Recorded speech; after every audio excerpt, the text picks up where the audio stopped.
Oh, long time no stream. It's gonna be fun, man. Gonna have Robert in here with us tonight. What's up, Leecy Beatsy? It's been forever before we've done a stream, so we are gonna have a good little fun time tonight. Joe got a lot of great stuff planned. We got Robert, and it's gonna be a good time. Battery Addiction, thank you for being here. Boy, my D-Live isn't updated there. Hello, Rodney Howard. So glad to have you. So glad to have you guys. Or anyone to think that is So Robert is with the little boys' room. He's gonna be coming back here for it. So I know. I'm gonna get back into this, man. Getting these things regular. I had to just rip the Band-Aid off tonight and just jump in and just do it. You know. So we're gonna have a good time. It's gonna be fun. Gonna kick off with some memes, and Robert and I are just gonna shoot the shit. Part of the reason why I haven't been doing this is I'm like, God, it takes so much to actually, sit down. Hang on, is that montage really loud? It takes so much time to plan out what you want to talk about, and I want to make sure I have some good articles to cover, and so I haven't done it, right? I've been so busy with everything else, but finally I'm like, damn it, we just need to do this. So Robert's gonna jump on here. And as soon as he gets back, we will kick this off. We're gonna have some fun memes, and then we're just gonna flow and rap on the craziness of this world. Holy cow, man! 2020 is like a kick in the nuts. Am I right? I'm pretty sure I'm right on that. It's like a hardcore kick right in the cahoolies, man. It is, it's crazy. Well, there he is. Robert's back here. Robert, we're live, so don't say anything stupid. Nah, that's all I ever do. Okay, so let's just jump in here. We're not going to wait for that whole 5-minute countdown because we got some people in here. And so, we'll do intro. Here we go, everybody. All right, welcome to SJG Perspective. I always forget what camera I'm even looking at. Welcome back to SJG Perspective. It's been a long minute since we've done anything, since I've actually been online, doing a stream.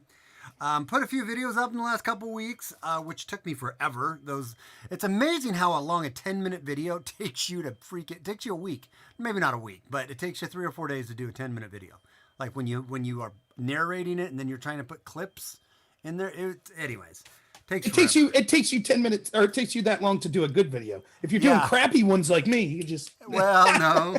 I'm gonna get back to that. I'm thinking I'm just gonna just live stream maybe, or just record me just random thoughts, reading an article, boom, put it out. That's the only way to get constant, Yeah, but I thought your last video was great. The way you edited it, you did a great job with it. So. Yeah, I appreciate that. Yeah, no, I want to do some of those too, a little more long form, but yeah. Mark said, Stephen, I was proud of you because I thought you had distanced yourself from that moron Robert. Now I'm going to distance myself from you. Damn, you're a piss poor judge of character. Does Mark not like you? He does not. I don't know why. I think I'm too charming for him. I'm not sure. Oh, I didn't know. I thought this was going to be a nice comment. And then he just ripped me up. He ripped me up. Mark, why don't you come on, Mark. Mark, you have been absolutely a consistent, consistent follower of mine, and I appreciate you. But it's hard for me to. Come on, man, that's not very nice. I didn't even know what he was going to say, Robert. Oh no, it's so I don't mind reading it at all. It don't bother me at all. It really doesn't. That's crazy. I wonder why Mark doesn't like you. Mark, that's not nice, man. That wasn't very nice. He's are you just not far enough right for him, or?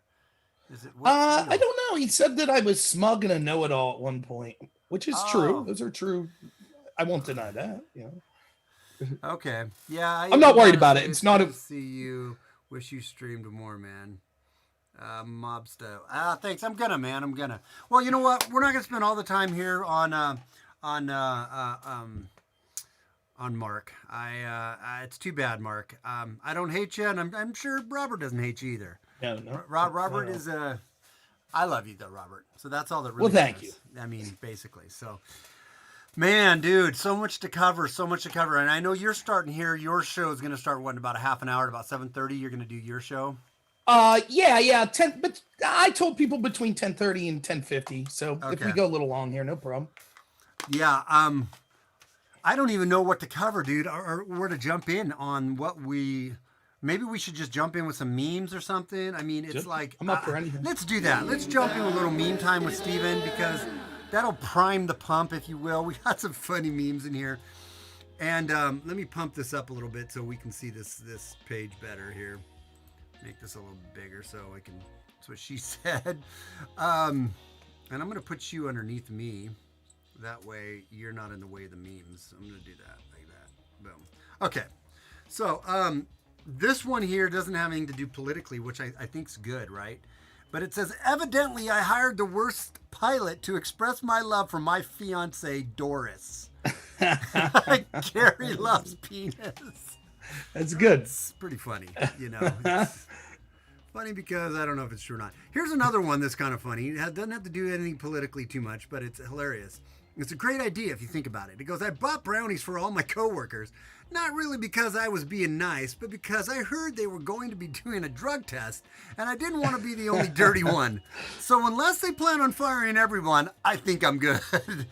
That's a pretty brilliant idea, actually. Probably a felony, but smart. Oh, it's so true, though, but it's hilarious. Okay, we got some good, very politically incorrect ones here. So, this one also is that's not that funny. I'm not going to reread that one. This one's a pretty decent one. Black people, do you realize how corrupt the police are? And then the bottom person is people from Mexico, just laughing their ass off. Which is so true. Now, I will have to say, when this whole COVID, and you know this, we've talked about this offline. When this whole COVID thing kicked off and you had cops arresting people in parks or ticketing people in parks or arresting business owners trying to open up their business or so on and so forth, right? Sorry here. I just got to check something. Is my vote? Can you guys hear me okay out there? Am I quiet? Am I good? Okay. I hear you fine. Okay. Anyways, I was one of the people on that whole kick that was like, you know what? This is some bullshit. The cops are getting exposed for the authoritarian element or mindset of them, that they have forgotten their oath to the Constitution. And everyone was starting to kind of feel that way. Black, white, brown, green, anybody was starting to see that and believe that. And then what happened? You have some white cop choke some other dude out, and all of a sudden the narrative overnight changes to where now it's all about the black cops are just bad against black people. You know what I mean? Right. And I absolutely. And look, the other thing is, don't get me wrong, there are plenty of things we need to do to fix policing, but we have to look at it proportionally too. Things were getting better as far as violent crime, as far as violent interactions with the police. Certainly there are a lot of things we could do to improve, but I think that sometimes you would think that we live like this meme's perfect, right? You have to look at what the United States is comparatively to other places. You think the police are bad here? Head to Mexico, head to India, head to anywhere else in the world where it's common knowledge you have to keep money on you just for bribes, you know, like things like that. So. I know. And you look at the statistics like we've been talking about offline. It's like, no, really. Now, I agree with you. Like, for instance, like the guy that Douglas Ducote went after Douglas, Brian from High Impact Flicks, right? Went after Doug. Doug didn't appreciate that. I think that he should have handled that differently, you know, the way he did that. High Impact. But anyways, if I'm total honesty here, I started watching High Impact Flicks and I was like, dude, I like what this guy's saying. 90% of what he's saying. Now, he goes a little hard into the paint on the cops at times that I think it's like, okay, I agree. I agree the cops need to get back to defending the Constitution. If they simply would stay true to that oath, right? The Fourth Amendment of, you know, not thinking that everyone just has to show them their ID because the cop tells you have to show them your ID. No, you don't. You know what I'm saying? Busting balls. Yeah. If cops could get back to following the Constitution, if everybody in this country could get back to actually following the Constitution, things would be good. But the problem is we've gotten away from the Constitution, and we only have that on paper now. We only have that in flowery words. We only have that in these grand thoughts about all of our freedoms. Practically, we don't have them anymore. Practically, there's no justice isn't being served anymore. It's driving me crazy. Well, and we treat, police are treated as revenue collectors. Which is a disaster. Like, the best policing that's done is when police are actually, even in the worst neighborhoods, is when police are actively getting to know people in those neighborhoods, and they're trying to enforce laws to keep people safe, not just like civil forfeiture asset laws and things like that. And so I think but the way that it ends up manifesting is people blame the cop on the street. And sometimes it is a bad cop, like the guy that killed George Floyd. But oftentimes they're just doing what they're ordered. Right. Now, I know we could have a discussion of, that's what the Nazis said in Nuremberg as well. But you know what I'm saying? Like, it's a tough position for police to be in, where they basically have crappy leaders that are telling them to enforce crappy laws. Yeah. And then either way, they look like bad guys. Yeah, exactly. No, it's insane. It's insane. Here's a good one. I don't know. Can you read that, Robert? Do you want to read that one? Yeah, I can do it. It says liberal privilege. 1, believing that you have the right to control other people's lives. 2, believing you have the right to never hear other opinions. 3, believing that when you're offended, others have to care. 4, believing that there are 2 sets of rules, one for you and one for, I assume it says everyone else. Yes, it does. Yes. One for Definitely true. It's so true, man. And it is becoming painfully evident right now. I don't know what we're going to do with this country. I mean, that's part of the other reason I haven't streamed, because I don't know what to say anymore, man. I'm so disappointed in Donald Trump right now, and I want him to change my mind before the election and really get back on track. I'm so disappointed in all the conservatives out there. I'm so disappointed and frustrated and confused and angry. And that's part of the reason, like I said, part of the reason why I don't think I've streamed as much anymore is because I don't know what the F to say or to do anymore. And I've been losing my effing mind, screaming at the walls. I'm pissed. I'm so pissed at what's happening right now. And I feel like, who do we got watching our back? There's literally, it's like, we're going to be the first ones on the fucking train car. Us, me and you, Robert, the constitutionalists, the federalists, the people that really believe in that kind of a mentality. We're the first ones on the boxcars right now. We're the first ones on it. Yeah, I mean, that's definitely true. And I share your frustration, and what keeps me going is this, though. I don't know a good analogy. I tried to use a sports analogy. It didn't work. I think that our natural role, because we have lives, we are not elected politicians, we don't have careers. This isn't our career, right? This is stuff we do on the side. So we were commenting about stuff, but there should be this entire class of people that are advocating for our interests, that this is their full-time job, whether it be our elected conservative leaders, supposedly, or or media people. They don't. No. They failed us, all but maybe one or two. And like so Tucker. Now, right, like Tucker's great. Yeah, but I don't mean to interrupt you, but I have a question there. Like, I've heard these rumors, and I don't know if they're true, that Tucker is the one that's out there designed to give us hope. But I don't get that. I think he's legit. Don't you get I really, honestly, and I could be totally getting played here. Maybe he is controlled off too. But I feel like he's legit. I feel like he's serious. I do too. And you never know, I guess. But all we could do is, it's almost impossible to know the truth about something like that once you get on there. So all you could do is, how are you taking what he's saying, and can you use that to help yourself and to help the country? And I think certainly with what Tucker's saying, we can. I think that he's approaching things in a very similar way to me and you, which is he's trying to end Republican complacency. That seems to be, and that's something me and you have been focused heavily on, where what good is it to elect these buffoons if they're not going to do anything when it matters most? When it came to COVID, when it came to the rioting and burning down of our country, they are silent. And so who cares if they say the right things when they're the opposition party and they're like, hey, we should get rid of Obamacare. Or, when they're saying, we don't like that Obama did this. Yeah, that's easy to say. But when it was on the line, when the country really needed them, where were they? So, I ultimately think Tucker's good. And that's what I'm saying. People like us, we've been promoted. We're now on the front line because everyone else is afraid to say the truth. So, Yeah, we have been promoted for good or bad. This is the truth. We might be in bad shape if me and you are the hope of people. But in all honesty, though, everyone listening, it's going to start. Change will start from the bottom up. You cannot expect these leaders to have your interest at heart. Some may, but if you're sitting around expecting a leader to, do something to help you, it's not going to happen. So we need to start to come together as people, regular Americans. That's the way that things will change. Mm-hmm. Hey, Modus, before you leave, modus operandi. Hang on a second here.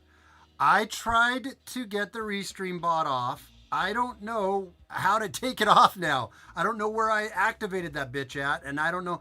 But why do you hate it so much, Modus? Did Modus already leave? I'd like to get his input on here. Can't Modus just click block on it?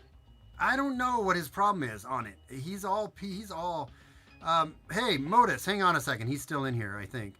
I don't know how to get rid of the Restream bot, bro. And the only reason I'm doing that is so that people from DLive can see what people from YouTube are saying.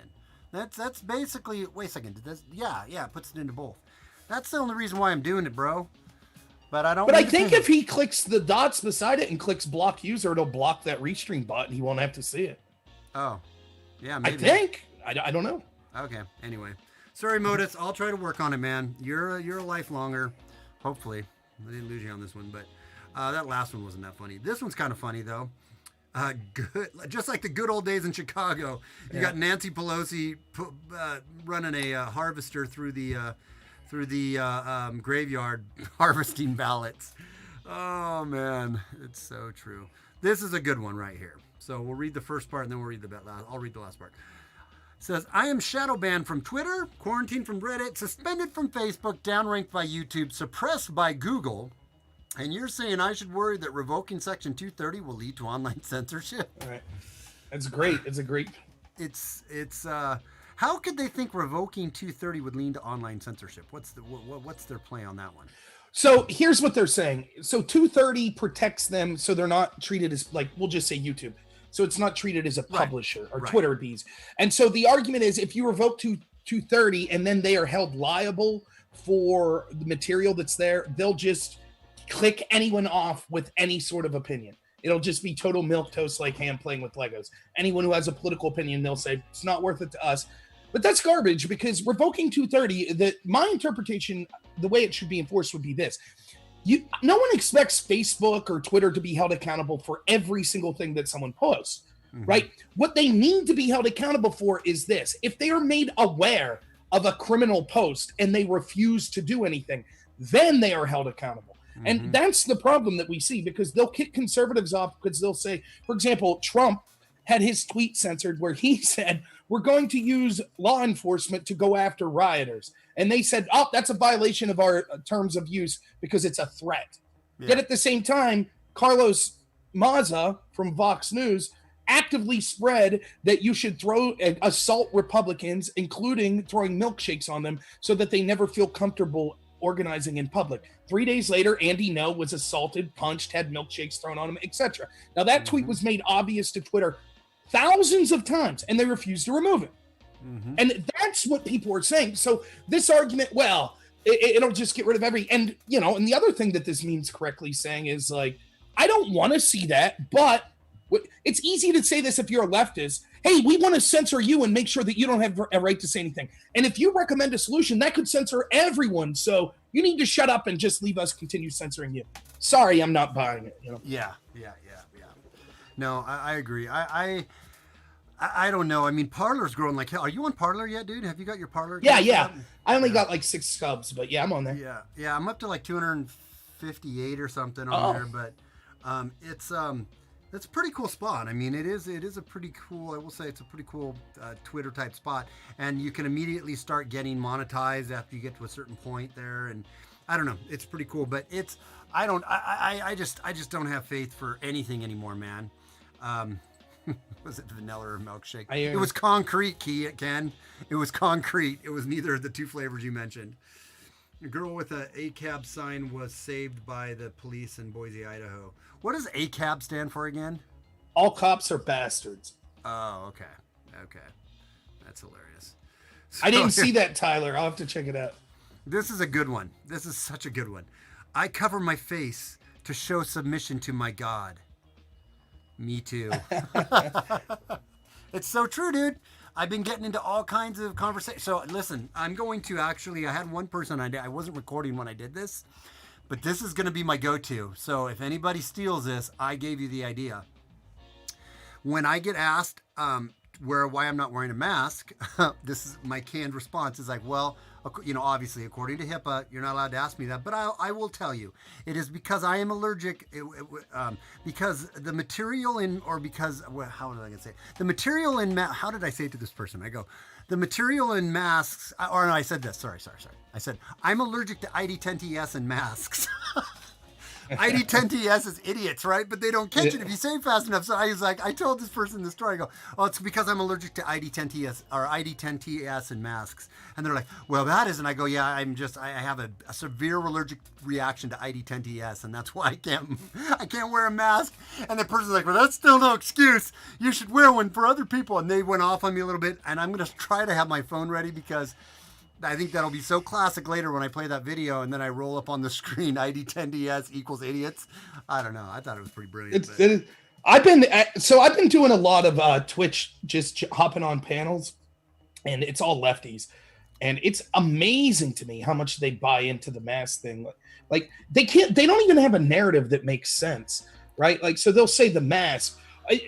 All of them jump on this. Trump won't wear a mask, and if we wear masks, that would basically eliminate COVID, and it's all Trump supporters' fault. And so I'm like, oh, so you're admitting the lockdown was worthless? All we needed to do was wear masks? Well, no, the mask alone won't help. We also have to social distance. Right, so what did you say about the hundreds of thousands protesting for Black Lives Matter? Yeah, but they were all using hand sanitizer and masks. I said, yes, before I loot this TV from Target, can someone hit me with some hand sanitizer here? I really want to beat this old man and woman with this 2x4. I need some hand sanitizer first, though. I don't want to get them sick as I'm beating them to death. Right. It's utter nonsense. It is. This whole thing's utter nonsense. It's starting to really, really break my brain, man, of how people don't understand this. You can read that one if you can read it. Sure, so it says, does Facebook censor conservative speech? No, we censor hate speech, says Zuck. What's hate speech? And Zuck says conservative speech. Right. That's funny on multiple levels because that illustrates perfectly how the left likes to redefine words, like Antifa. Well, Antifa just means anti-fascist. Yeah, but you're using fascist taxes. Oh, so if you're against anti-fascist, then you're a fascist. Or Black Lives Matter. Yes, but you're advocating policies that will destroy Black lives. Oh, so you don't think Black Lives matter? I mean, it's so stupid. I know, man. I know. Are you now, or have you ever been a conservative? This is funny. It's true, man. When you know you've posted enough truth, you are waiting to be taken to Facebook jail. Yeah, that's Andy Dupre, yeah. Yeah, right there. That's another one. You have 10 seconds to answer this. Test question. Shoot, don't shoot. Shoot. Easy, yeah. Yeah, shoot. Exactly. I mean, this is awesome, too. Yeah. I love James Wood, man. He goes, oh, he's great. I've been fearing just this. Kill all wits. Those wit people, they're the worst. They're the worst, man. Oh, jeez. Oh, jeez. Okay, that was meme time with Steven, guys. Yeah, man, it has been something that is, all of this stuff going on has been something that is just really, really discouraging me, really. I mean, just because I don't know where we go from here. You know what I mean? I just don't know where we go from here. I don't know. I mean, I think we're in a lot of trouble in the short term. I really do. The problem is, let's say, best case scenario, Trump gets reelected and the Republicans do reasonably well. It's not going to change things that quick. And here's why, because the right lost the culture war. And I mean, they didn't just lose it a little. They got crushed. And by they, I mean me, I guess, as well. Yeah. The institution, the irony, let me just sum it up, give you my boilerplate thing. Black Lives Matter, the real power of Black Lives Matter is this. They are pushing anti-American rhetoric and plans to destroy this country, and they're using the excuse that there is institutional bias against them while every institution supports them. Mm-hmm. Do you know what kind of power it is to wield to say everyone's against me even while everyone's for you? So all these institutions go, my God, we're all against Black Lives Matter. We need to be even more for Black Lives Matter. And so when they talk about systemic or institutional racism, sure, maybe in the past, But right now, the institutional bigotry is directed from Black Lives Matter and the corporations and the academics and the media people and the politicians that are almost all universally supporting it. Yeah. Yeah. No, and the fact of the matter is, right now, what we're seeing here is it really is Marxism that's being shoved on us at a breakneck speed. It's the Black Lives Matter organization is on. This is not a conspiracy. We all know this. They're on the record as being trained in various ideologies and Marxist trained. These are what the founders, I forget her name, but the founders have came out and said recently, or not recently, they said, but it came up recently that they have clearly said that we're Marxists. You know, we believe in Marxism. And if you see everything that's happening at a breakneck speed, you understand that, wow, this is a Marxist takeover of America, ultimately.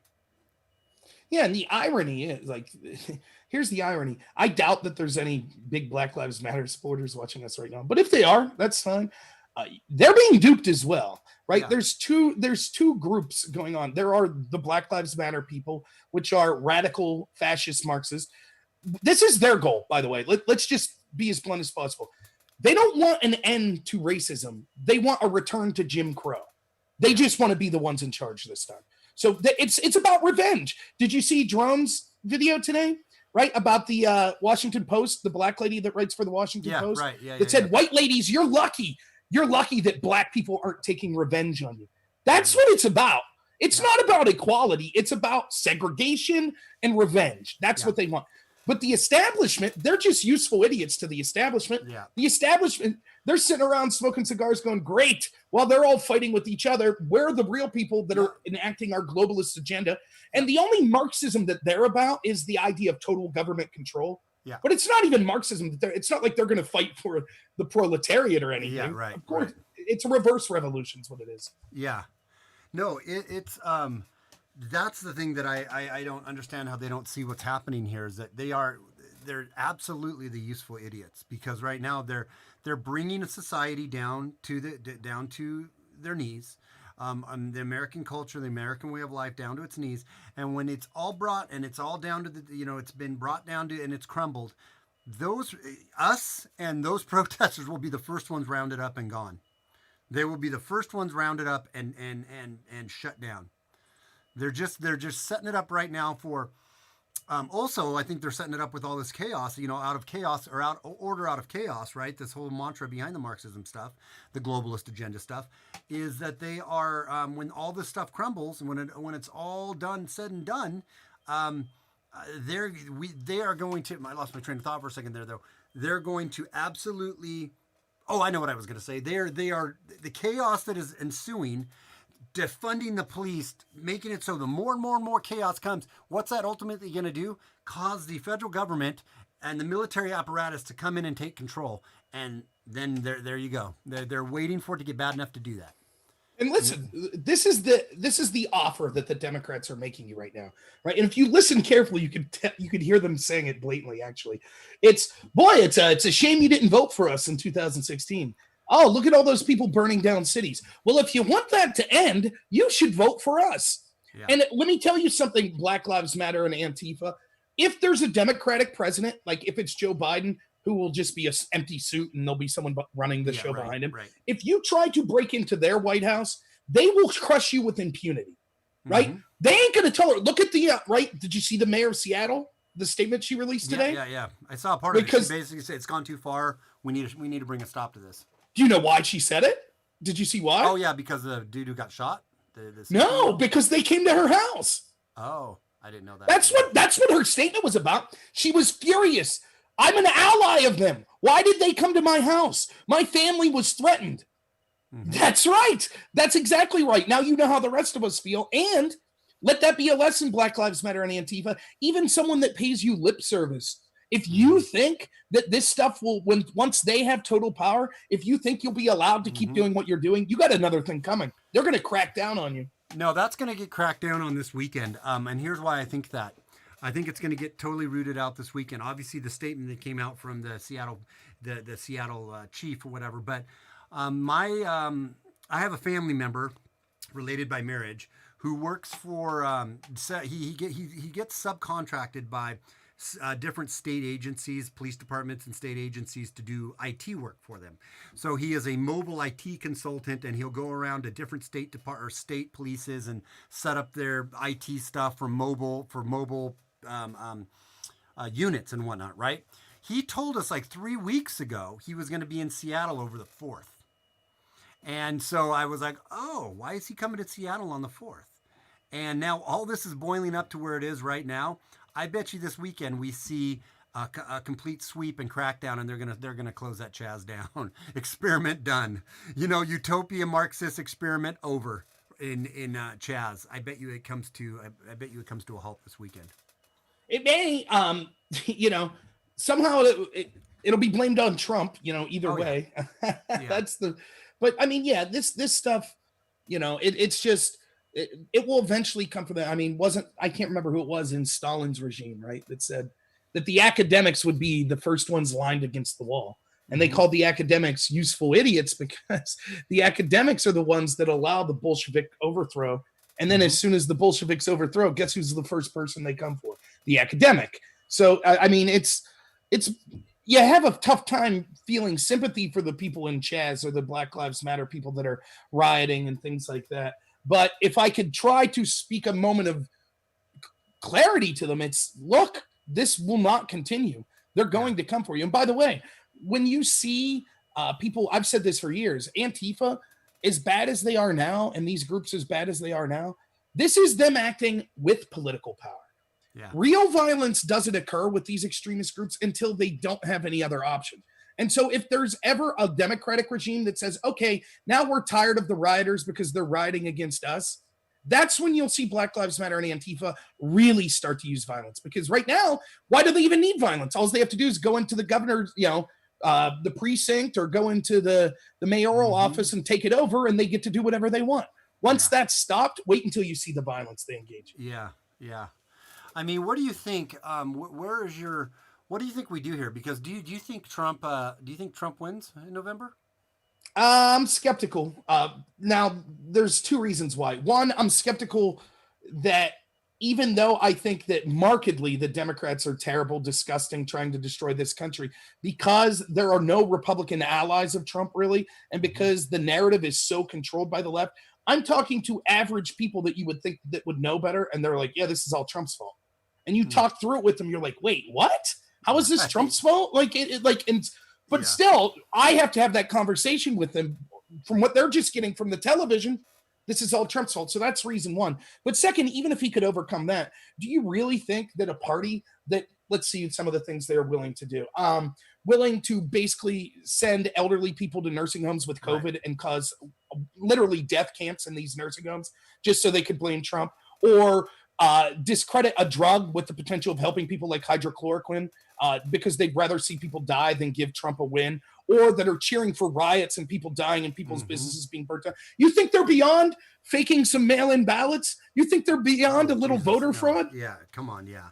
No, that's... So, and I think that's a lot of what this polling's about. Because if they beat it into everyone's head for 7 months, Trump's getting crushed, Trump's getting crushed, Trump's getting crushed. Then when they steal the election, it's like, oh, see, that's exactly what we predicted.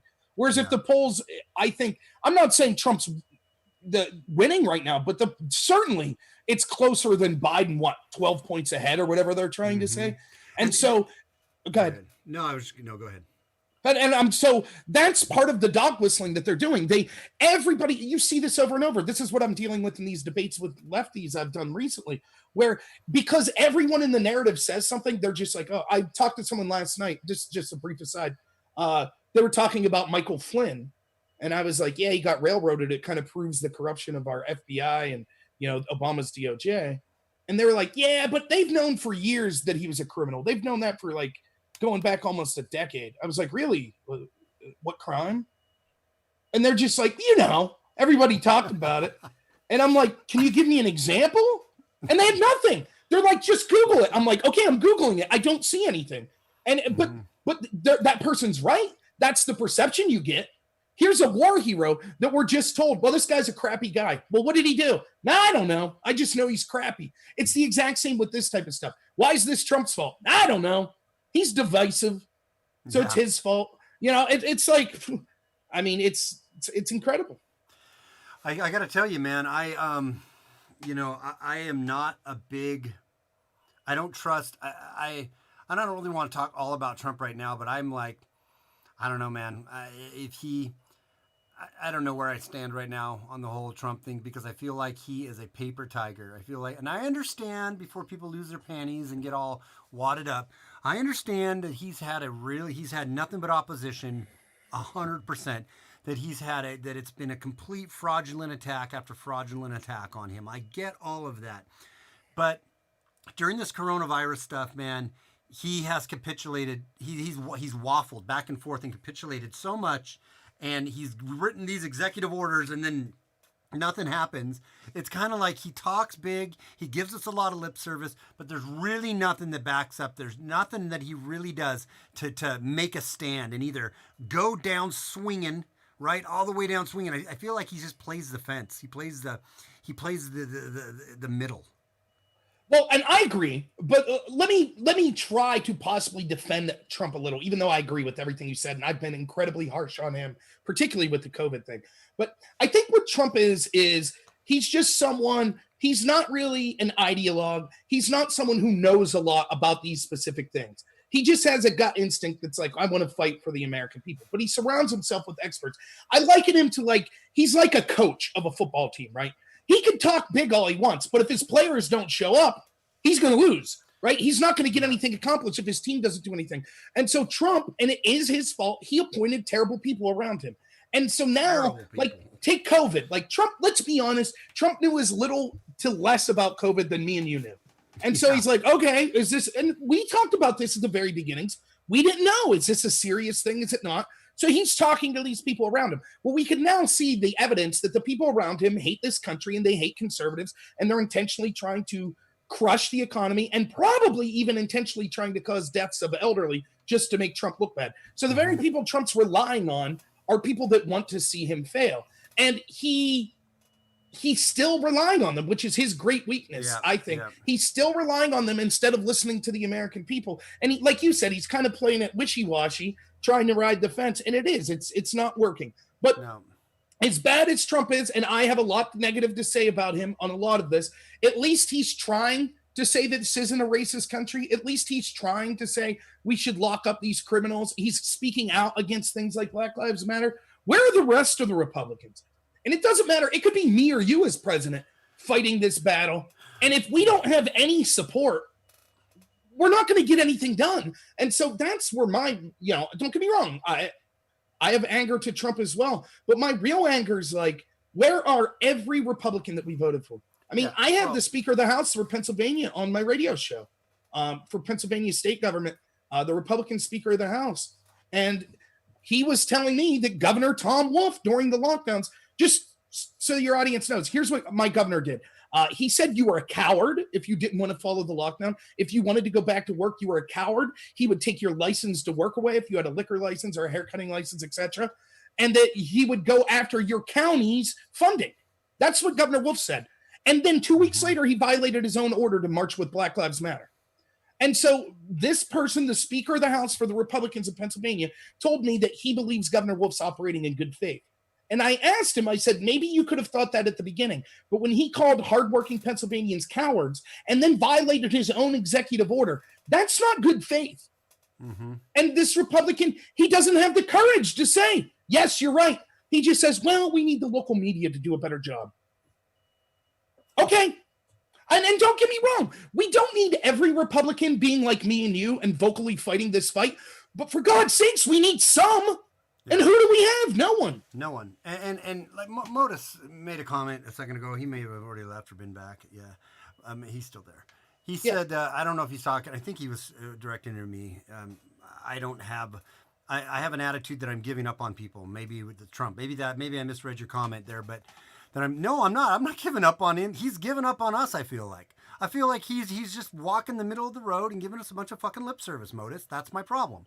Oh, and I think Modus agrees with you with Trump, if I remember correctly. Okay, maybe. He could speak up, but I'm pretty sure that Modus is pretty much thinks that Trump sold us out. I don't want to believe it's true, but I am fighting going back to this kind of state of mind that's like, oh man, I forgot that left and right are the same, and that, you know, ultimately really the people who pull the strings, the deep state, the cabal, the globalists, they're really the ones in control, and the presidents are just the puppets. I got my hopes up during this last few years that Trump was somebody different, but he's showing to me he's no different. He's no different, and that's my fear. Now we still got to November, and you're right. Is he better than? Some people keep saying, well, he's better than Biden. He's bad, but he's better than Biden. Really? Is he? Ultimately, in the long run, if he's not doing anything different, right? And I think Biden is going to be a middle of the road guy too. But like we've all said, Biden's also just going to be a complete puppet. He is not. There's no way. And whoever the vice president is will be our president. I don't see him making 4 years. I don't see Biden making 4 years. I don't even think he'll be the candidate. I'm still predicting that. I'm still predicting that they'll swap him out by the end. But yeah, if he wins, certainly. Yeah. Look, who do you think? Let me just. It could be Cuomo or Kamala. Yeah. Right. It'll be someone like that. Yeah. But just real quick, just 2 real quick points. One, I think we should all agree on this. I kind of get bored of the discussion of, well, is it incompetence or is it corruption? So is Trump incompetent, or is that why nothing's getting done, or is he corrupt? Or is the FBI incompetent, or is it corrupt? At the end of the day, who cares? We're getting screwed over, right? So you know, I know there are people out there that are like, oh, actually, it's not Trump's fault. He's surrounded himself with bad people, kind of the argument I was just making. And then there are people that are like, nah, Trump never, he was just lip service the whole time. Either way, it doesn't matter. We're getting screwed over, right? So something needs to change. And then the other thing is, and you know, the best possible results for this election, there's 4 possible scenarios, right? The best in descending order, this would be them. Republicans win in a landslide would be best, followed by Democrats win in a landslide, followed by Republicans barely win, followed by Democrats barely win. And the truth is, it'll be one of the 2 latter options. Now, why am I saying if I hate the Democrats so much that it would be better for Democrats to win in a landslide? Because at least then we could make the argument, Republicans, you are worthless, get the hell out of here. And we could start to get people in there that would do something. The same is true if you're a left-leaning person. You know, I don't know about you, SJG. I know plenty of people that grew up Democrats that they don't like Trump. They're more of like a pro-union type Democrat.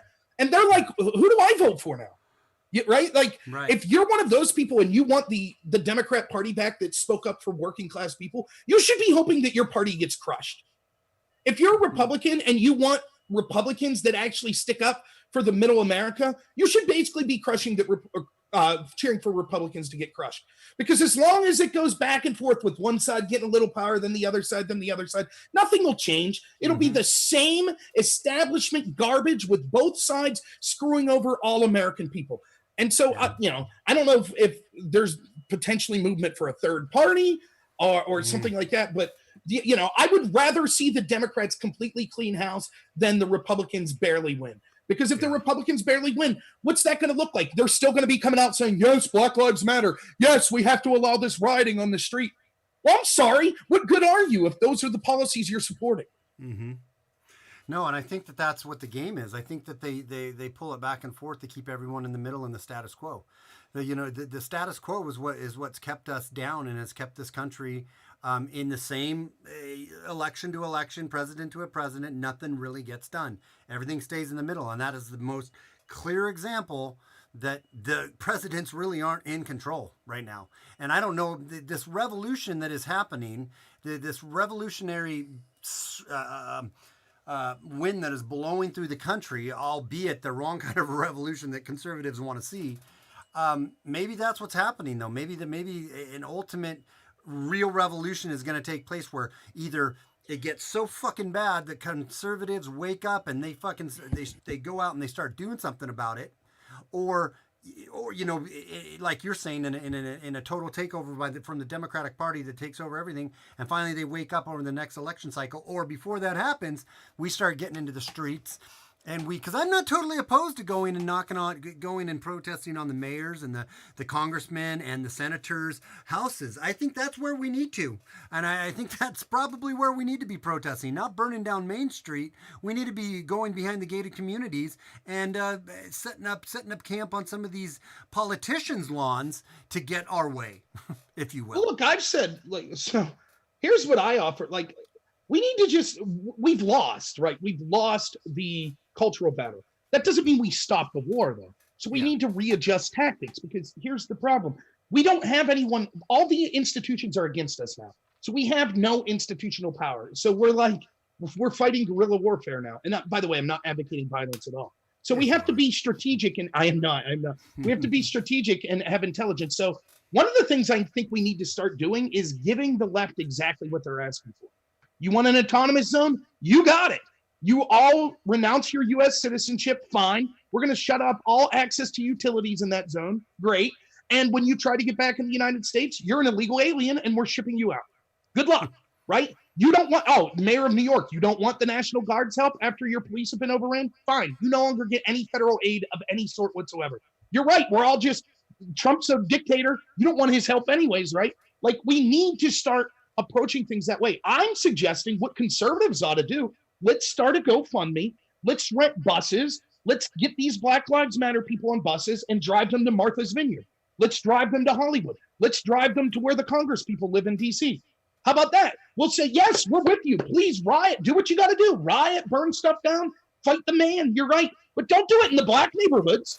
What good's that? Why are you burning down the poor black neighborhood? Take it to where it belongs. Go to the mayor's house. Right?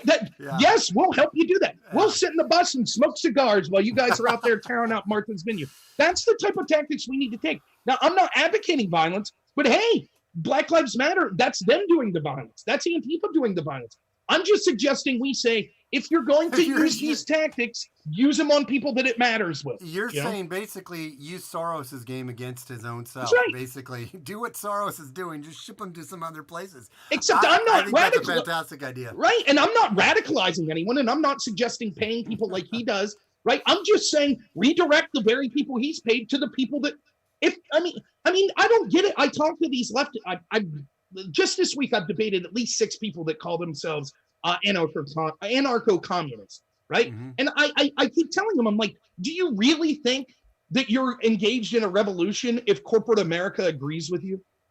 You're an anarcho-communist. You hate corporations. Yeah, every corporation agrees with you. You don't see the irony of that? That's because you're directing this at the wrong people. You're burning down poor black people's communities. See how long the institutions are on your side when you start burning down their communities. Yeah. You know, if you really wanted to, if you're really serious about this fight, that's what you would be doing. You know, it's like Antifa. If you're anti-fascist, why were you all silent for months as the most fascist programs that I've seen in the Western world of these lockdowns for COVID were instituted? That's fascism. Where was Antifa? They were endorsing the government fascism. Yeah. So it just goes to show their stated methods, their stated reasonings are a lie. But that doesn't mean we can't convince some of the people on the ground. Why are you doing this in inner city Chicago or inner city Minneapolis? Take it to the mayor's place, right? Right. I don't get it. Everyone wins then, right? Mm-hmm. No, I think it's a brilliant idea, and I think that. That obviously we know that would never happen, because as soon as the moment, like we saw it in Portland, the moment that the mob went and protested in front of our mayor here, Ted Wheeler's house, he came out just like the Seattle chief came out. The very next day, he's like, no, we're not going to let an autonomous zone here. No, these are getting out of control. We need to get more control of this. The moment, all these celebrities, right? Like it's Silicon Valley, like you're saying, these celebrities that are showing all their solidarity and bailing these thugs out of jail and whatnot. Let's go bust them in. Let's go bust them up into the West Hills of Hollywood and, bust them up there and let them start some grass fires and burn through these multi-million-dollar. And I'm not suggesting they do that. Don't get me wrong. Right. You're let them go. Do what you're going to do. Do it over here though. And let's see how long the support stands for you. That's exactly what I'm saying. And look, if you noticed a theme that comes with sort of this radical left, they always want to have this extremism and we need this revolution and all this vitriol against people for crimes, but they're allying with people that commit the very same crime in a far bigger way. So for example, they hate Christians because many Christians, I consider myself a Christian, I was for gay marriage, but many Christians were against it. So they hate Christians because Christians are bigots, yet they ally themselves with radical Islam.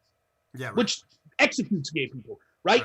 They hate white people, not all of them, but many of them hate white people, and they hate working class Americans, but they ally themselves with corporations. Yeah. Like do you think it's an accident when we saw those places burning down in Minneapolis? Building burn, and then all of a sudden there's a Chase Bank, and Chase Bank isn't burned. Now, Chase Bank in 2010 was investigated in part for predatory lending to the African American community. So why wasn't their building burnt down? You want to know why? They had a nice sign in the window that said Black Lives Matter. Yeah. And that's what I'm telling these people. I'm like, do you see how stupid you are? Like, you're burning down poor black communities to get back at the man, and the man's sitting back applauding like, yes, keep burning them down. Woo! Yeah, you guys are doing it. Don't come to our neighborhoods. But yeah, you go ahead. You burn down those poor black communities, you know? Yeah. Hey, subject change a little bit. I want to get your thoughts on this. Did you hear that video? Did you watch that video out of Collins County, Texas today that was leaked about the Collins County City Council talking about the COVID cases and how back in May, I should get the video up here. It talks about how in May, how they're counting COVID cases now. Have you heard about that? No. Okay, let me pull this up here. Give me a second. Basically, I know, and this I think is happening nationwide, but they were talking about this in Collins County, Texas, where basically if somebody is a confirmed case of COVID, right, then, and maybe this is what they've been doing forever, but if you're a confirmed case of COVID, they will count through contact tracing anybody that you've came in contact with, and they're taking those. So if like one person came in contact with 17 people, that's 17 cases of coronavirus now that are getting counted as towards the caseload instead of the one. Really? Yes, I'll pull it open right here. Here it is. Yes, let me.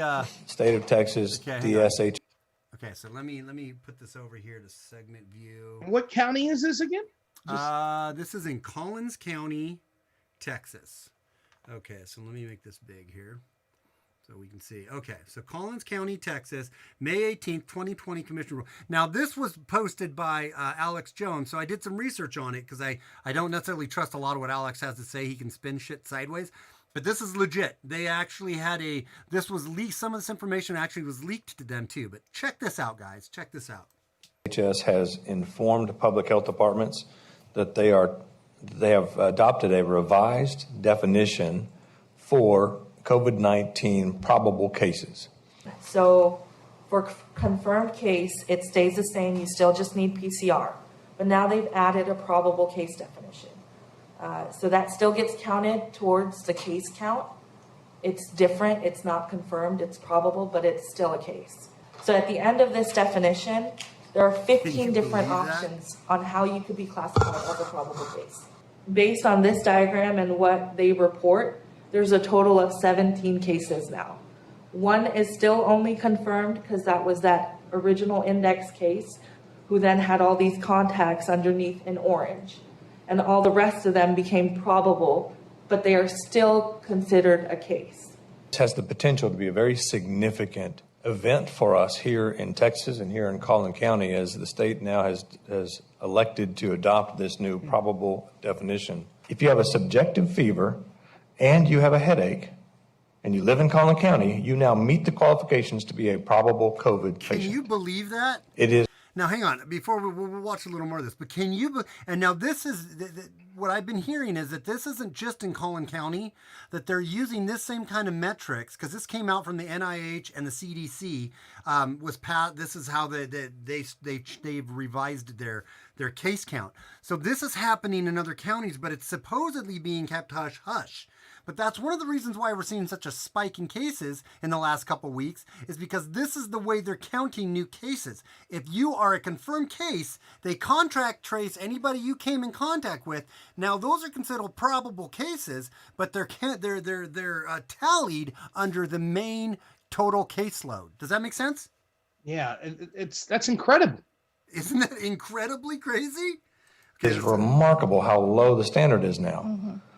If you have one of the major symptoms, you have a cough or you have shortness of breath, and you live in Collin County, then you can satisfy the definition for a probable COVID case. But I'm very concerned that we absolutely could see the numbers jump very rapidly in a way that actually is not indicative of what we're seeing here in the community in the public health department. The clips you just saw took place on May 18th of this year, just a few weeks ago. And we were contacted by a whistleblower inside the state health department at a high level a few weeks ago about the big changes that were coming. Now, here's why I believe him. He always is like, oh, I got a source and blah, blah, blah, blah, blah. And he never tells you the source. But here, they're showing you the video. He's telling you this is where the whistleblower came from. And we're seeing it and hearing it with our own eyes. So that's what makes me think, okay. I mean, even Alex Jones, who I think is a little shilly, to be honest, but hits the nail on the head once in a while, you know, also. So this to me is insane. I'm going to play a little more of this video, but this to me is insane of what they're doing, because like, I don't know who just said it on here, but the death counts down. What nobody wants to talk about, and what kind of is just blowing my mind, is I don't care if caseloads are going up. That's a good thing. If caseloads are going up with people who are asymptomatic or people who have a mild case of it and they're totally fine, what that should tell American people is millions upon millions upon millions of people have it and they don't even know it, or they're mildly sick. So can we get on with life now? It's nothing but a little bit, maybe a little bit worse flu season is what it equates to, right? And that's what the narrative should be. It should be putting people's minds at ease. But instead, they're not talking about death rates spiking. They're talking about caseload spiking, and that should scare us. And to me, that should do the opposite. And I don't know if I'm just thinking about this wrong or somebody needs to bring me to ground on this, but that should make us more at peace knowing that everybody has it and it's not that big of a fucking deal. Right? Am I missing something here, Rob? No. In fact,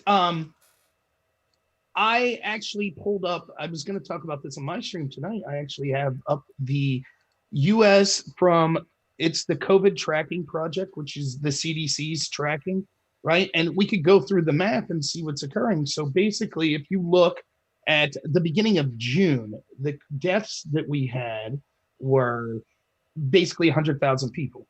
At the end of June, if we take, and this is if we're taking their numbers as credible, we have 120,000. That means in the entire month of June, we've had 20,000 deaths, or basically 1/6 of the deaths that have occurred from COVID in the United States occurred in June. Yet we've doubled the number of cases. Yeah. Because testing's increased that much. So in other words, the death rate is declining. And now when you look, even the numbers that they're showing are showing that it's younger people getting the disease. But that was inevitable. We knew that. Remember, the experts told us the lockdown wasn't about stopping the disease. It was about stopping hospitals from being overran. And inevitably, this would go through pretty much every community. It was a question of, was it going to happen really fast all at once, or was it going to be spread out? So now what we're seeing is exactly what we wanted. That yes, tests are showing more people are positive, but they're not suffering the severe adverse effects of it. And despite the fact we've almost doubled the amount of positive cases, that's because we've almost doubled the amount of people we've tested. And even though they're positive cases, they're not dying, which is good. And so now when you see, well, also maybe that's one of the reasons that the death rate's going down so far, is because they're exaggerating the number of positive tests. Now, what incentive would they have to do that? Well, because they want to keep the economy shut down, because they want to keep Biden out of the debates, because they want to keep people from supporting Trump. They want to continue the lockdown. They wanted it's all set up for lockdown 2.0. Our governor today our governor Kate Brown just extended the emergency order to September 21st here in Oregon. She has made a mandate nation or statewide that you have to wear a mask in public now. And now she just today came out and said she's extending the emergency decree or emergency order till September 21st because cases are going up, not deaths. Cases are going up. Let's get back to it. Can I get real quick before you go? Do you mind if I go live as well? Because I told people I would at 10:45. Yeah. Go live, dude. It will just be audio for us. It won't be, Okay, and then you'll switch over to them when we're done. Yes, right. Okay, so just give me 1 second and I'll introduce us, but then we'll just keep going the same as we did. Okay, that's fine. Yeah. They'll see you, right? Nope. Just because my computer will lag really bad if I'm hosting a Zoom call and trying to show video. So I'll just do the audio. Okay. But let's see here. Does it take you a minute on Restream for everything to load it? Like YouTube's always the last one for me.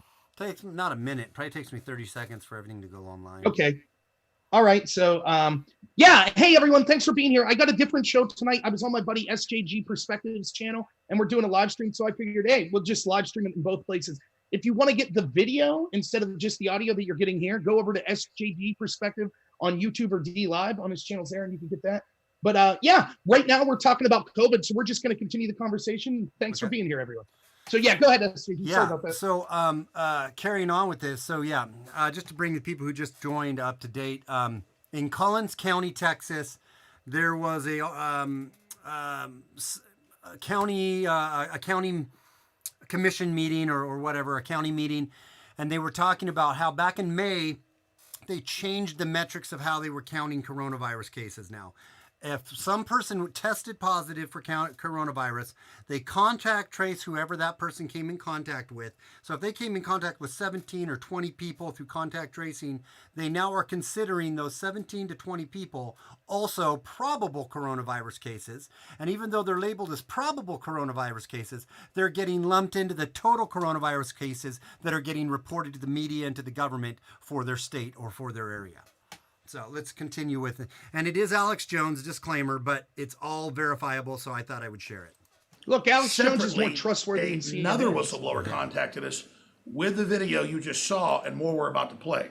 But this is complete proof that the COVID-19 testing regime and the definitions they semantically use from the NIH and CDC are frauds. This has been confirmed. If one person tests positive for COVID-19, 15 people in the computer model are then said to have it. So possibles are now defined as of the middle of May as COVID cases. But it gets worse. They go on to say that they're going to say it's a COVID-19 even if someone's not been tested. And if someone dies without test, they're going to say it's COVID-19. And let's Which they say were the already saying. virus caused you to go to the ICU and then have a heart or kidney problem. Some countries are recording that as a heart issue or a kidney issue and not a COVID-19 death. Right now, we're still recording it, and the great thing about having forms that come in and a form that has the ability to mark it as COVID-19 infection, the intent is right now that if someone dies with COVID-19, we are counting that as a COVID-19 death. But this is bigger than that. This is the NIH directing the states to say that if one person tests positive in a questionable test, that 15 others are positive as well. So we're going to go through these clips. We're going to link to where you can see hours of this at the end of the video for yourself, because we don't just have the documents from the state health department. We actually have a county going over this last month and breaking it down and asking the question. This is going to create a lot of new false cases. Rob News, the InfoWars News Director, he's been following this for weeks. We're ready to break this right now. Yeah, and that prophetic statement was made by Chris Hill, the county judge. Basically, he said, wow, with all these new parameters we're using to create COVID cases, they're using the word case very specifically, that we can have these inflated numbers. So it used to be if you tested positive for COVID-19, that was one case. Now, if you have one case, they also look around it and see who you've been in contact with. And they say, okay, these are probable cases. These go into the caseload. And they use a lot of different parameters that we're going to go over just in 1 second. But one case could equal 17 cases, could equal 10 cases, could equal 20 cases. It doesn't matter. All it looks at is the word probable. And they add probable into the caseload. And now you've seen since May 18th, when these were implemented in Texas, the numbers skyrocketing. And they confirm that if they say probable, that's now called a case. It's called a so case. This is lawyer semantics. We've confirmed other states are following this same directive, so they can turn the cases up or turn them down. The bureaucrats can whenever they want. That's right. So let's go into these clips. We have clips. You think about that too, because as soon as they want to start reducing the fear, right? Let's say Biden's in there after the election. All of a sudden now, instead of counting all the probables, they'll just count the one person that tested. And all of a sudden, man, it's really dropping because Biden's in there and he's going to forget what the coronavirus is. So we can all forget about it too. Anyway. Yeah, I agree. Yeah. Clip one. This is where they talk about the case We'll listen to a little definitions more and being then revised. you Here it guys is. get the point. So we'll listen to The this. state of Texas, DSHS, has informed public health departments that they are they have adopted a revised definition for COVID-19 probable cases.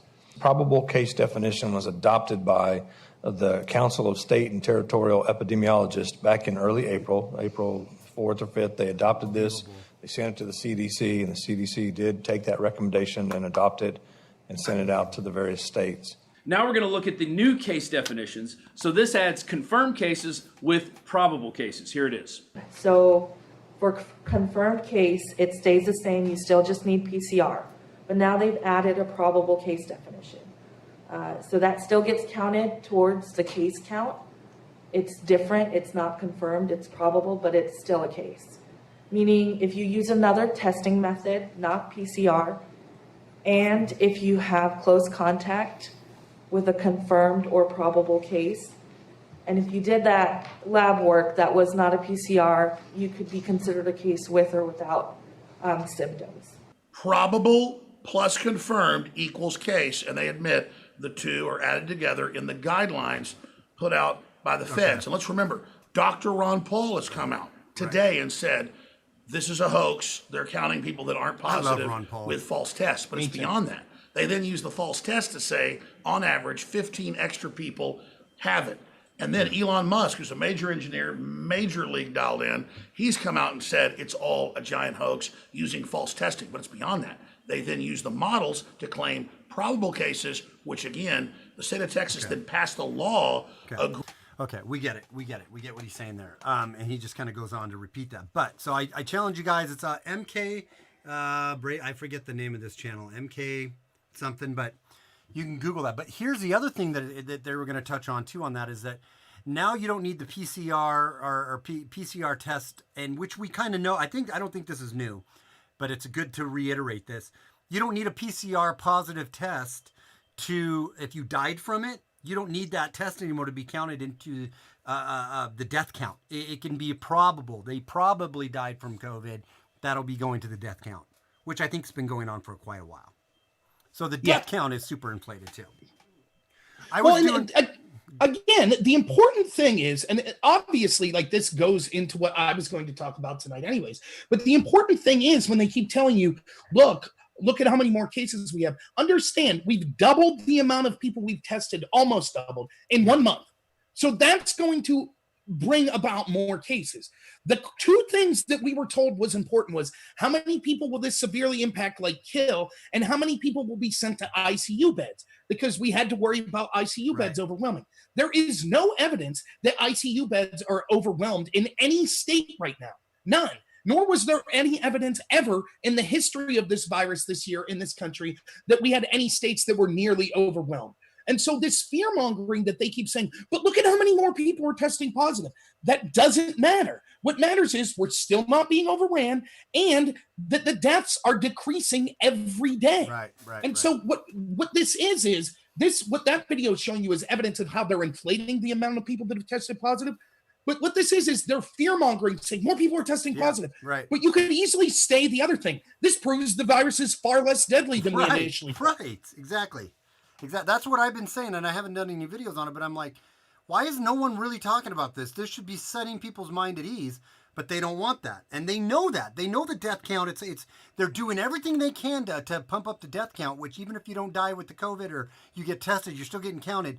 But it's still not enough to inflict the fear or to prove the model's correct. So what are they doing? They're switching the narrative. They're switching this hand's moving, while the other one is pickpocketing you. They're directing you to say, oh, but the cases are climbing. And the cases are climbing. The cases are climbing. And, oh, who cares? I'm glad the cases are climbing. That proves that the mortality rate is way fucking lower than we thought it was, or than that they were telling us it was. Way lower. And just to like put this in perspective, again, this is from covidtracking.com, right? This is the CDC tracking the official government numbers. Remember, because when you say, look, the death rate's going down, we've only had 1/6 of the deaths in June. Like everything was occurring basically in April and May. That's when all these deaths were. Oh, by the way, 70% of the deaths in places like New York were in nursing homes because Governor Cuomo decided to make them death camps and force COVID patients there. But I digress. They say, oh, it's not just about that. It's about overwhelming hospitals. So what if I was to tell you, according to the CDC numbers, on May 31st, before it was Trump's, before the opening that they're blaming everything on now, not the BLM protesters, mind you. On May 31st, according to the CDC, do you know how many people were hospitalized? 99,056. Today, on June 30th, do you know how many are hospitalized? 120,000. So about 30,000 more, about 20,000 more, 20,000 and change more. Now, is that enough to overwhelm the hospital beds in this country? Is there any evidence of that whatsoever? No, of course not. There's the opposite of that. There's the opposite. Exactly. Of that. So it's like, so if you just listen to the news, they'd have you believe, well, back when Cuomo was great, when he was doing the right thing back in April and May, he did a great job so the hospitals didn't get overwhelmed. Now we have basically the exact same amount of people in hospitals and they're saying, oh, the sky is falling. Our hospitals are about to be overwhelmed. But that's not what's happening. Right. No, I know. It's absolutely, it's totally, completely and totally insane. So I get why they're doing it. I get why they're doing it. And somebody said, I don't know why I think some people get tired of us talking about this. I get it. I'm tired of talking about this too, but we need to talk about it to keep continually waking people up to what's going on. And what are we going to do about it though? Here's the thing. It's like, okay, this is what's happening. What are we going to do? What is our play on this though? What do we end up doing about this? That's what where I'm at. It's like, okay, we know they're completely screwing with us. We know that this is completely, not a legit thing anymore. What do we do about it now though? That's what that's where I don't know. That's where I'm tossed up on. Like, when do we? I don't know, man. When do we get their guns and we go to the streets? I mean. I'm against that, I obviously, but look, I said from the get-go that this was my concern. You always have to, when you're dealing with crisis, let's be honest, regardless of what you think about COVID, I think the lockdowns were horrible. I think it's grossly over-exaggerated. However, it was a real thing. It existed, right? Like the flu exists, and we have to do something. Our government does need to do stuff to try to mitigate damage from things like this.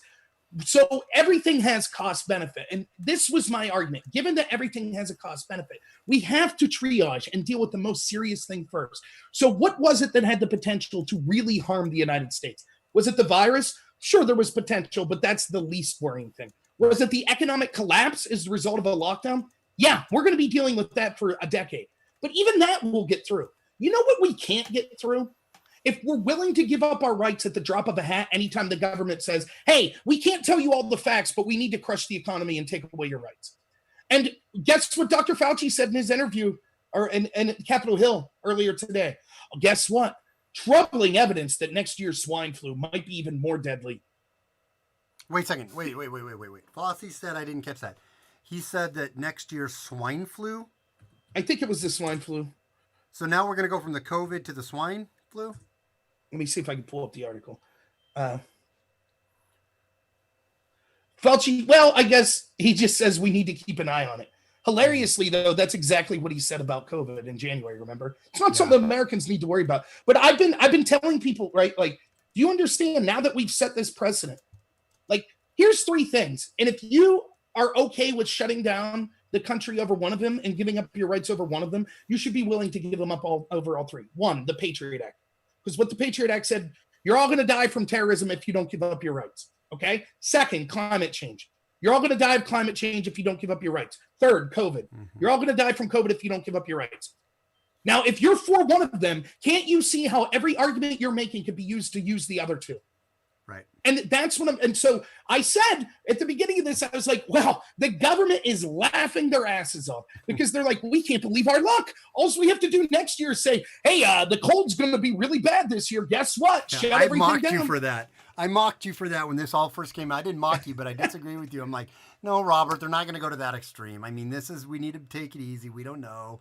And you were like, dude, this is how they're going to play it. And you were 100% right. You were 100% And you can see they're already experts. Imperial College was already saying next year's swine flu. I had the article saved a while ago where some One of the people that was consulted in the UK over the fight against COVID said next year's swine flu will be if COVID was a Category 5 hurricane, next year's swine flu will be a Category 10.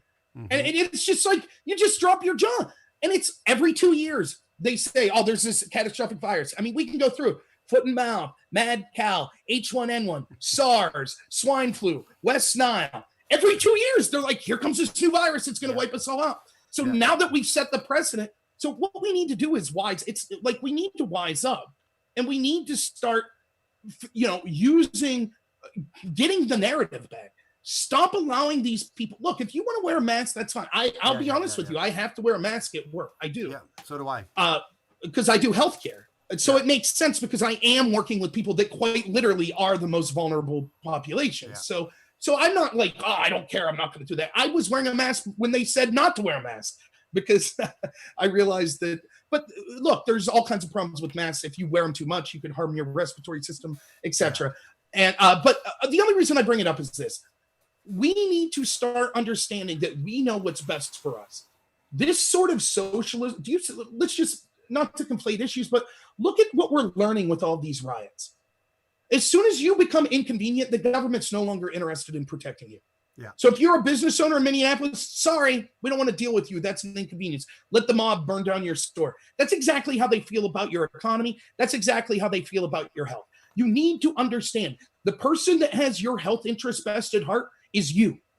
And if you allow the government to dictate what they're going to do based on, I'm not an extreme libertarian in saying that the government never has a right to temporarily restrict some rights. But what did I tell all of us from the beginning? What was I saying?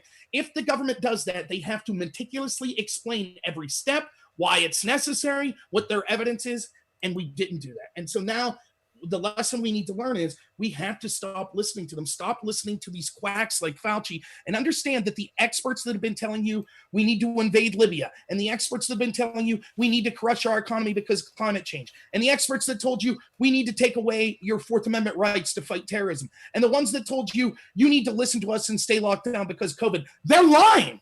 They're not experts. They're expert propagandists. That's what they are. And so that's what we need to do, individually understand. Start learning the facts and pushing back on this narrative just in your everyday life. And stop giving into this fallacy of, well, if all the experts said, remember, 5,000 something intel agent officials signed on to Flynn should be in jail right now. Right? That's the experts. That's what they think. They think that a guy should go to jail for talking to a Russian counterpart and saying, hey, please don't do anything negative to the American people. It's insane. Yeah. Oh, I forgot murder hornets, people were saying. Yeah, exactly. And asteroids. Don't forget about the asteroids. Right. And then I read... Well, hey, please, go ahead. I was just going to say, I read an article today about the flying snakes. If 2020 wasn't enough for you with everything else, now we have flying snakes. But help me out, man. Help me out in flying snakes. No, hey, I'll let you go on to yours now. But I do want to get your thoughts on, because this story came up, blipped up for a day or two, about the Ukraine, how the Ukrainian, the officials in the Ukraine were leaking a whole bunch of leaked phone calls and documents from Biden, substantiating that his nefarious practices with the whole quid pro quo and all that stuff over there. And I was just thinking about that today, going, what happened to that story? Why did that story just get blipped and then it's gone? That is a freaking news breaking story that they have him on tape. They have phone call recordings of him talking about this, and nobody's talking about it. Well, I'm glad you brought it up. I mean, yeah. So here's the deal. I'm just going to make this short and sweet. The defense for this will be, in short, this is what happened. The chief prosecutor for the Ukraine came out and admitted that in their investigation of this company, Burisma, that Hunter Biden was on the board of directors on, they were now investigating currently, not back when Biden was around. They're currently investigating it. And they found that one of the reasons that charges stopped being investigated was that a $4 million bribe was paid to investigators. So now they're investigating not just the original crimes, but also the bribe. And they claim, the chief prosecutor claims, that not only does he have audio that he played of Biden and John Kerry talking to then Ukrainian President Poroshenko, asking them to fire the investigator that was investigating this, a man by the name of Viktor Shokin, but they also claim to have financial records that seem to suggest that Joe and Hunter Biden were involved in paying money to get this dropped, including the quid pro quo from the Obama administration of $1 billion to get this investigation dropped.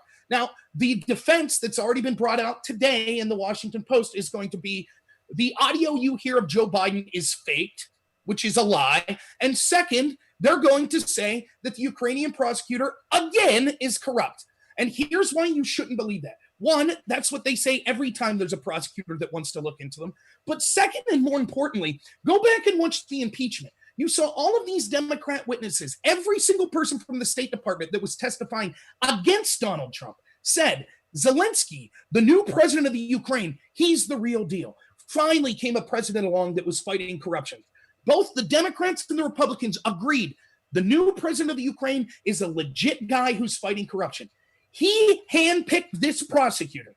And so now the very people that were telling you during impeachment 6 months ago, this guy's on the up and up. Zelensky's a straight shooter. Now they're going to tell you, oh, he's corrupt. Now that he's investigating our side, that's proof that he's corrupt.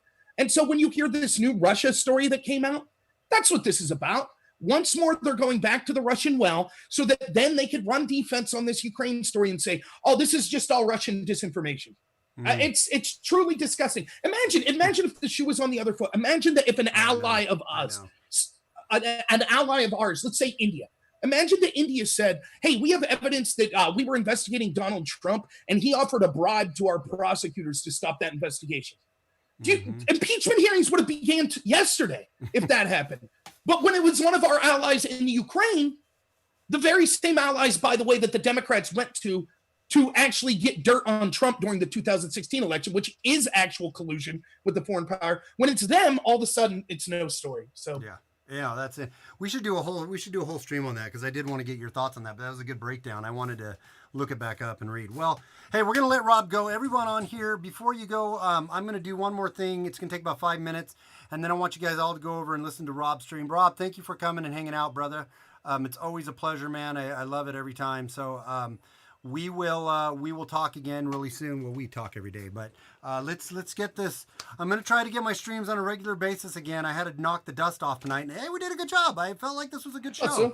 That was a fun show, man. Even if Modus Operandi was mad at me in the beginning. Was it Modus Operandi? No, it's not Modus. It was Mark. Mark don't like me. mad. Yeah, Mark doesn't like you. That's too bad. But if I could say a quick pitch, anyone who's here, if you once SJG's done, if you want to hop over to my channel, I'll probably go until around midnight. So yeah. So are you? Yeah. So anybody here? I'm gonna do one more thing for like 5 minutes, and then I'm gonna pop off, and then you guys should all go check Rob's out. But you guys stick around. I already see my numbers dropping. People are, right. Stick around. I'll make sure to say nothing for 5 minutes till SJG's done. So well, yeah, you can just whatever. I just wanted to. Well, you could even stick around for 5 minutes if you wanted. Yeah, I got 5 minutes. Why not? Okay, go for it. Let's see if I can do this or not. I'm gonna play you guys my song I'm working on, and it's kind of pretty well mixed. Not really all the way, and I don't know if you can hear it. We're gonna know in a couple minutes if you guys can even hear it, if it's gonna work. It may not work because sometimes if you play one program to another, it won't come through. So. Let me open it here. I just thought I would share, not the Ghislaine Maxwell Rise Up. It's Rise Up. There it is. I'm gonna load this up and then play and see if you guys can hear it. So we won't even play all of it. But I want you. This song though is one that I was telling you about, Rob. I don't know if I want to release. I started writing it before the riots happened, and the song is dedicated to rising up against the ruling class, the elites, the cabal, the globalists. Taking back our rights, and really pushing back on them. And then, so the name of the song was Rise Up, and Fight Back, basically. And then the riots started happening. So I was like, well, this may not be the right time to release this tune. And I don't know if it's taking a minute to load. Okay, it's almost loaded up here. So I don't even know now if I'm going to release it. I probably will, because F them. If you can't take a joke, F you. But not that it's really a joke, but I'm trying to stall here because I'm waiting for my computer to load it all the way up, and there it is right there. So let me move it over here, and I'm going to open up my OBS right here and run it all the way back. Let me see. Okay, so I don't know. Can you guys hear that? And did you guys in YouTube land hear that? You guys tell me.